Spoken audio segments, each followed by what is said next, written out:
Assalamualaikum warahmatullahi wabarakatuh. Hai semuanya, apa kabar semua anak-anakku? Semoga kalian sehat selalu dan tetap di rumah saja. Kalian sekarang akan mengikuti pelajaran ekonomi daring. Kalian masih ingat sama ibu? Tentu, karena kalian pernah belajar bersama ibu di kelas 10 dalam mata pelajaran ekonomi. Nah, sekarang pun di kelas 11 kita akan bertemu lagi tetap dalam mata pelajaran ekonomi. Namun, walaupun dalam kondisi pandemi COVID-19 ini, kita harus tetap semangat belajar, semangat menimba ilmu supaya materi yang akan disampaikan bisa kalian cerna dengan baik. Tidak ada alasan untuk bermalas-malasan, tidak ada alasan untuk tidak mengerjakan tugas. Ya, Ibu harapkan kalian semua konsentrasi. Untuk itu, sebelum kita mulai pembelajaran, mari kita sama-sama berdoa menurut agama dan kepercayaan kita masing-masing. Berdoa dimulai.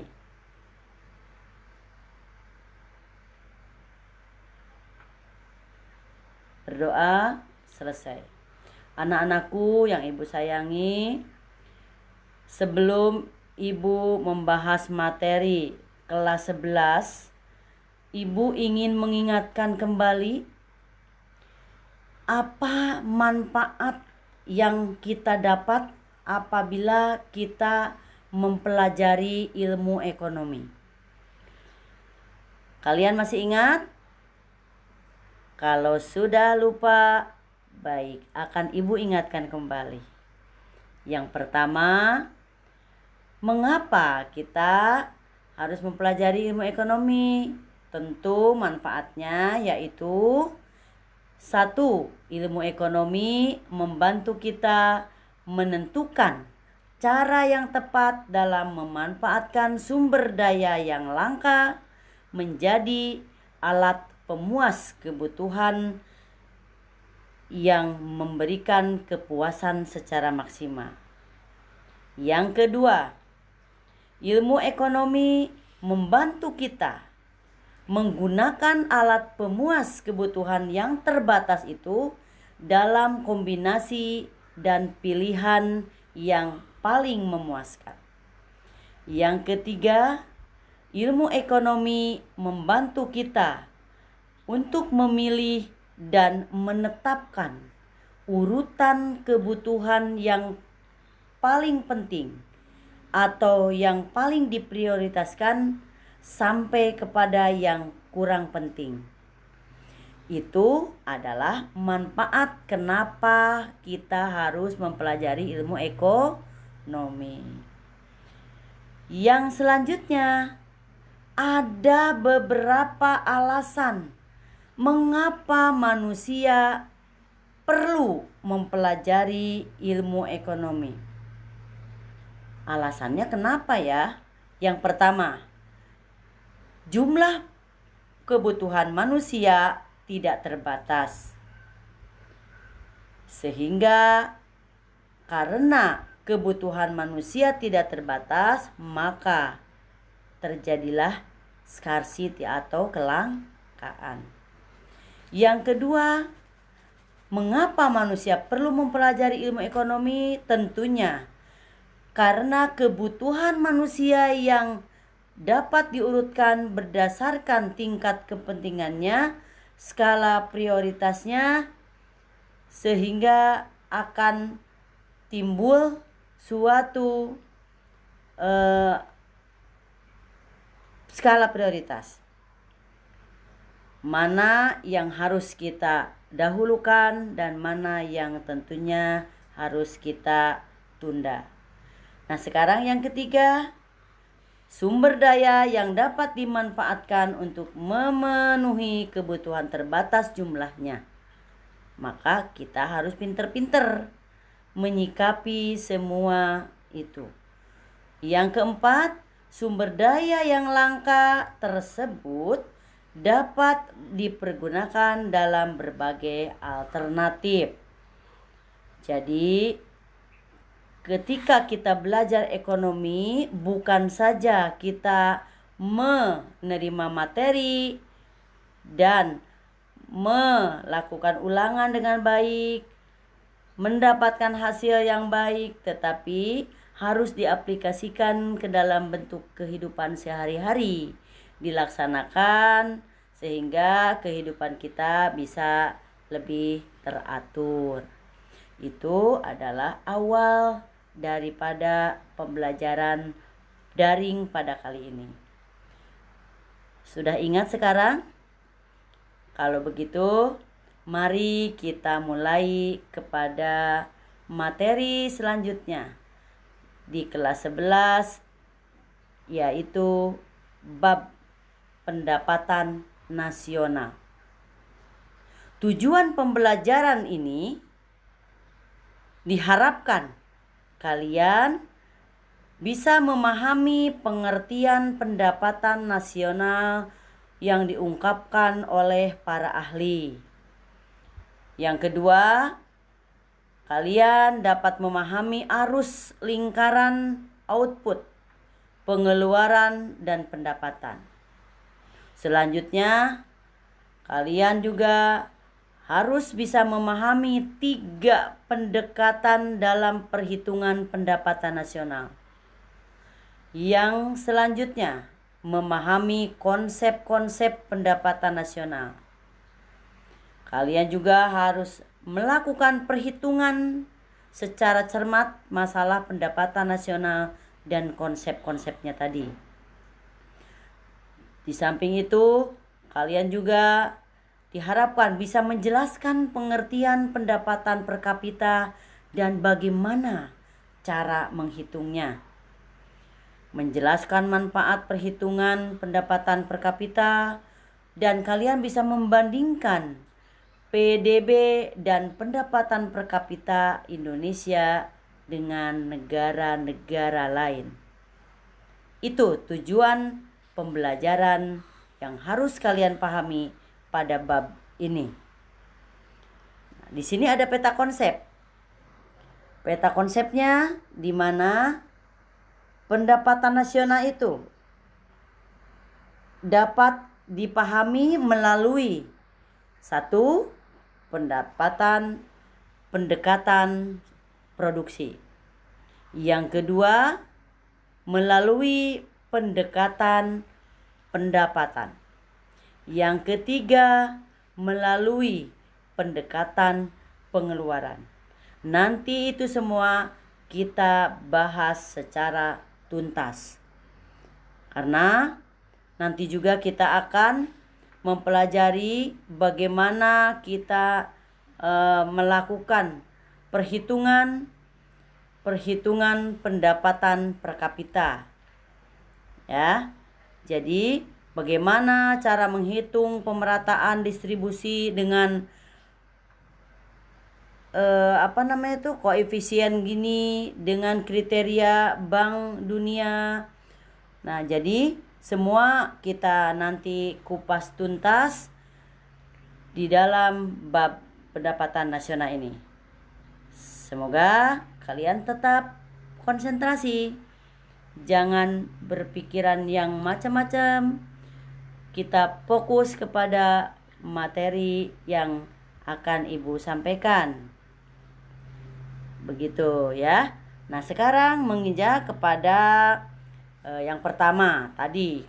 Kalian diharapkan bisa menjelaskan atau mengetahui pengertian-pengertian pendapatan nasional yang diungkapkan oleh para ahli.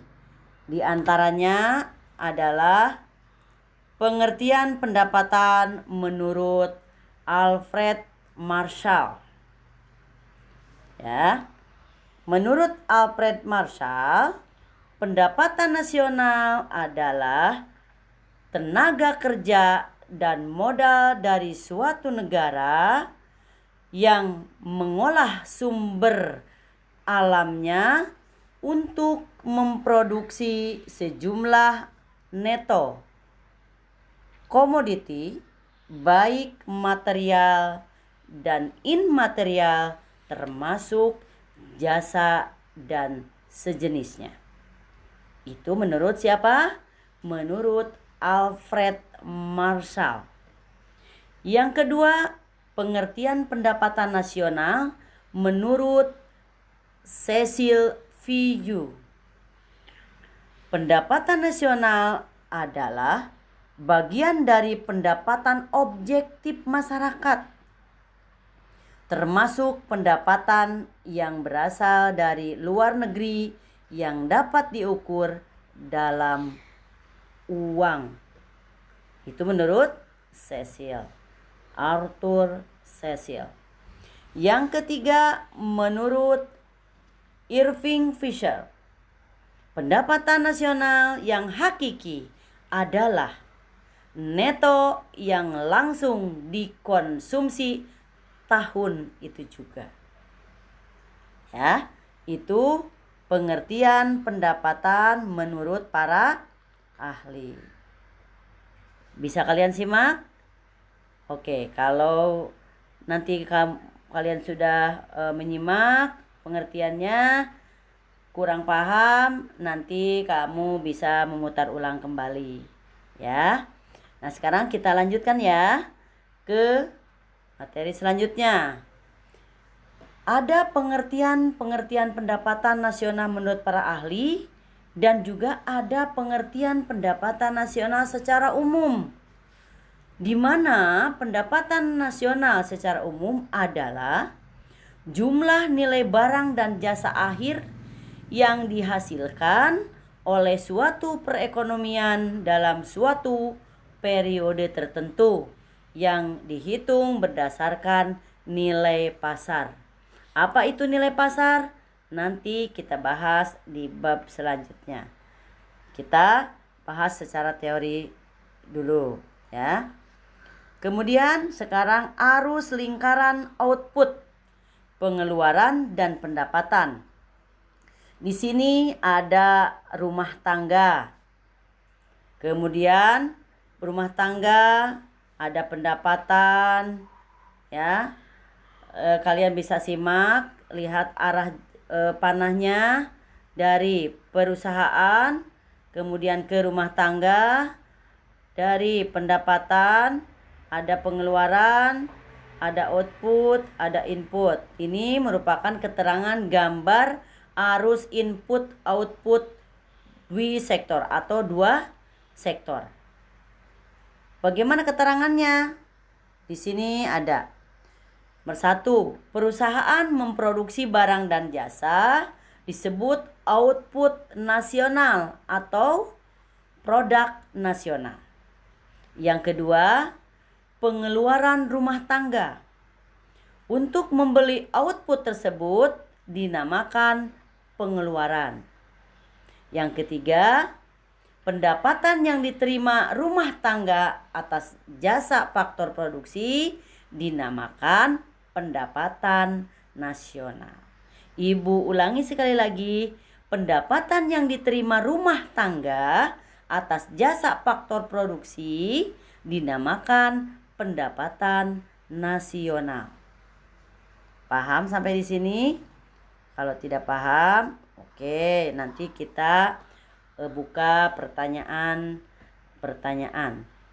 Nah, dari materi pendapatan nasional mulai dari pengertian, output, input dan sebagainya, kita tarik dulu kesimpulan bahwa nilai atau jumlah barang dan jasa yang dihasilkan sama dengan jumlah pengeluaran untuk membeli barang dan jasa, dan sama dengan jumlah pendapatan yang diterima oleh faktor produksi yang digunakan untuk menghasilkan barang dan jasa. Itu kesimpulan daripada pengertian pendapatan nasional. Ya. Jadi kalian harus bisa menyimpulkan dari berbagai pendapat ahli, dari pendapat para ekonom, sehingga kita bisa mencerna apa itu pendapatan nasional. Ya, makanya ya sekali lagi Ibu katakan bahwa nilai jumlah barang dan jasa yang dihasilkan sama dengan jumlah pengeluaran untuk membeli barang dan jasa, dan sama dengan jumlah pendapatan yang diterima oleh faktor-faktor produksi yang digunakan untuk menghasilkan barang dan jasa tersebut. Itu kesimpulannya. Kemudian selanjutnya ada 3 pendekatan perhitungan pendapatan nasional yang tadi ada di bagannya ya. Nah, yang pertama pendekatan produksi, yang kedua pendekatan pendapatan, dan yang ketiga pendekatan pengeluaran. Baik, tetap konsentrasi karena kita akan membahas satu persatu dari ketiga pendekatan pendapatan tersebut. Nah, yang pertama, pendekatan produksi. Pendekatan produksi dihitung dengan menjumlahkan nilai tambah seluruh barang dan jasa yang dihasilkan berbagai sektor di dalam perekonomian suatu negara selama 1 tahun. Ibu ulangi, pendekatan produksi yaitu pendapatan nasional dihitung dengan menjumlahkan, garis bawahi, menjumlahkan nilai tambah seluruh barang dan jasa yang dihasilkan berbagai sektor di dalam perekonomian suatu negara selama 1 tahun. Ini nanti cara menyelesaikannya ada rumus yang harus kalian hafalkan dan tentunya akan kita bahas nanti. Kemudian yang kedua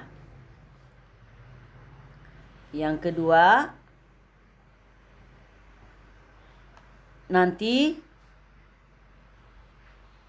akan kita lanjutkan, namun sebelumnya silakan kalian boleh minum dulu sedikit supaya tetap konsentrasi. Oke, baik. Bisa dilanjut? Oke, sekarang kita bahas secara rinci masalah pendekatan produksi tadi. Yang pertama, lapangan usaha yang dihitung dalam pendekatan produksi. Bagaimana cara menghitungnya? Mari kita saksikan bersama. Apa saja lapangan usaha yang bisa dihitung dalam pendekatan produksi atau oleh pendekatan produksi? Yang pertama, sektor pertanian, peternakan, kehutanan, perikanan. Yang kedua, pertambangan dan penggalian. Ketiga, industri dan pengolahan. Yang keempat, listrik, gas dan air minum. Kelima, bangunan. Keenam, perdagangan, hotel dan restoran. Ketujuh, pengangkutan dan komunikasi. Kedelapan, bank dan industri jasa keuangan non-bank. 9, sewa rumah. Ke-10, pemerintahan dan pertahanan. Dan yang ke-11 adalah jasa-jasa lainnya. Jadi, seperti yang dikatakan tadi, bisa menghitung berbagai sektor. Ya. Nah, ini sektor-sektornya. Pertanian, peternakan, kehutanan, perikanan, dan sebagainya. Kalian bisa lihat, boleh kalian catat ya, supaya tidak lupa. Kalau lupa nanti nggak bisa mengerjakan tugas ya. Oke. Selanjutnya adalah contoh perhitungan pendapatan nasional dengan pendekatan produksi. Bagaimana caranya? Lihat kalian bagan ini. Perhitungan nilai tambah dari sektor produksi. Ya. Yang pertama, contohnya sektor produksi apa nih yang akan kita hitung? Satu, misalnya pertanian, masalah kapas. Ya.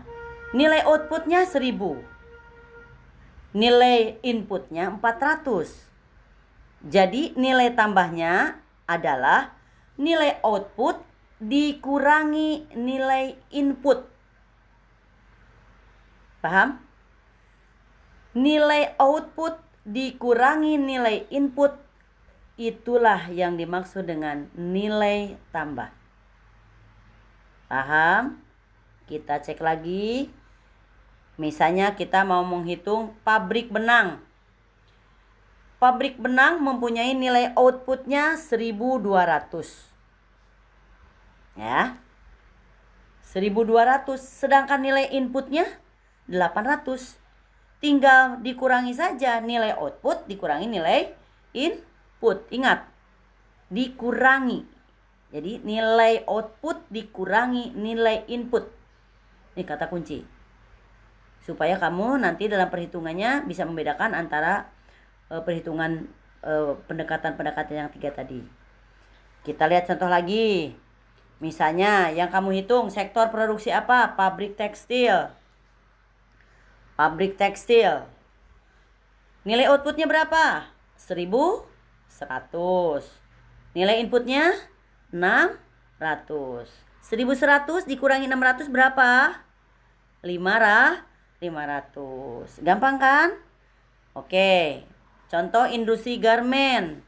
1300 nilai output, nilai inputnya 800. Jadi nilai tambahnya adalah 500. Kemudian coba kita hitung perdagangan pakaian. Misalnya 1500 nilai output, nilai inputnya 900. Jadi nilai tambahnya adalah 600. Di sini ada rumus. Nilai tambah sama dengan nilai output dikurangi nilai input. Nah, ya, jadi di sini ada nilai tambah berarti 600. Ini nilai tambahnya dihitung dari atas, dari mulai sektor pertanian kapas, pabrik benang, pabrik tekstil, industri garmen, perdagangan pakaian. Nah, berapa nilai tambahnya dari kapas? 600. Kemudian dari pabrik benang berapa? 400. Ditambah lagi dari pabrik tekstil berapa? 500. Industri garmen berapa? 500, maaf. Kemudian perdagangan pakaian nilai tambahnya 600. Itu semuanya dijumlahkan 600 plus 400, 500 plus 600 sama dengan 2600. Jadi itu hasilnya perhitungan pendapatan nasional dengan menggunakan pendekatan produksi. Ya. Nah, oke. Kita lihat lagi contoh perhitungan pendapatan nasional dengan pendekatan produksi. Misalnya nanti kamu bisa memberikan contoh atau ilustrasi dengan jumlah yang berbeda-beda. Nanti Ibu kasih contoh lagi dan nanti kamu Ibu harapkan bisa mengerjakan contoh latihan soalnya. Jadi kalian bisa paham bagaimana cara perhitungan pendekatan secara produksi ya. Oke, Sudah paham sampai di sini? Mau lanjut atau disudahi dulu? Oke, kalau begitu supaya kalian tidak bosan, untuk pertemuan pertama masalah materi pendapatan nasional cukup sampai dengan bagaimana perhitungan pendapatan nasional dengan pendekatan produksi. Itu saja dulu. Ya, nanti pada pertemuan selanjutnya akan kita bahas 2 pendekatan lagi. Ya. Paham anak-anakku? Baiklah. Kalau begitu, materi Ibu cukupkan sampai di pendapatan dengan pendekatan produksi. Semoga kalian bisa menyimak materi ini dengan baik, nanti bisa mengerjakan tugas latihan dengan baik. Ibu tetap memberikan semangat kepada kalian. Tidak boleh malas. Hilangkan rasa malas walaupun dalam kondisi pandemi corona, tetap kita harus belajar.